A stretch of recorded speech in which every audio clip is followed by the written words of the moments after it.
আসসালামু আলাইকুম। আমি আজকে মাঠে এসেছি সকালবেলায় একটু গুরুত্বপূর্ণ কিছু কথা বলার জন্য। আপনারা সবাই অন্তত একটু ধৈর্য ধরে এই ভিডিওটা দেখবেন। আমি কি বলছি আপনারা একটু দেখবেন, তাহলে বুঝতে পারবেন যে বিষয়টা কি। এটা হচ্ছে আমাদের মাঠের নতুন একটা রাস্তা তৈরি করা হয়েছে।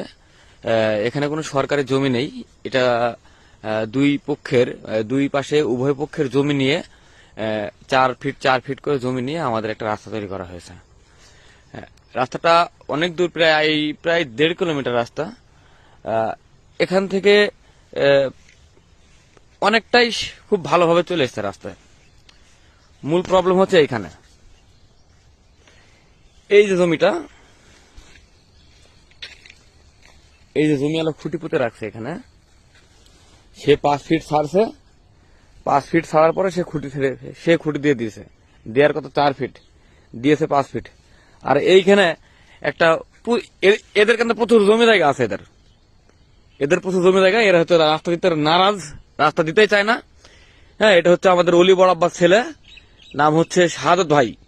ঠিক আছে, এই হচ্ছে শাহাদত। এইখান থেকে সমস্যা। ইভেন এই রাস্তা বের করার সময় এই জমিওয়ালাকে এনার নাম হচ্ছে আপনার শফিকুল। হ্যাঁ, এই শাহাদত কিন্তু মেরেছে লেখে। হ্যাঁ, ওই শুধু দুটা কথা বলার জন্য যে হচ্ছে এরা হচ্ছে জায়গা কম দিয়েছে। আচ্ছা, এখান থেকে কিন্তু অনেক চিপা রাস্তা, এটা অনেক চিপা। এবার আমরা মূল জায়গায় যাই।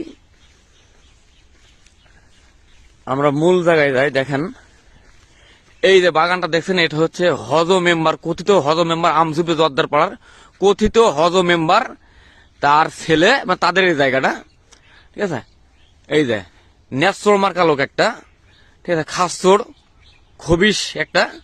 এই খবিশটা হয়েছে, হ্যাঁ, সবাই বলে পাগল। ও শালা পাগল না, কিন্তু সবাই বলে তো হজ ছেলে খোকন পাগল না।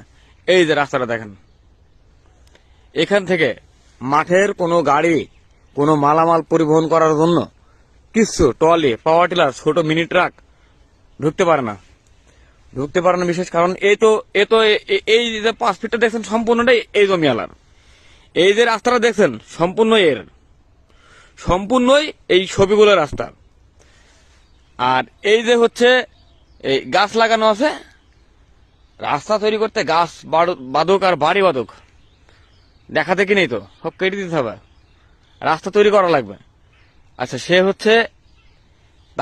সে বলেছে যে আমার একটু সময় লাগবে গাছগুলো কাটতে। আচ্ছা, তাকে সময় দেওয়া হয়েছে।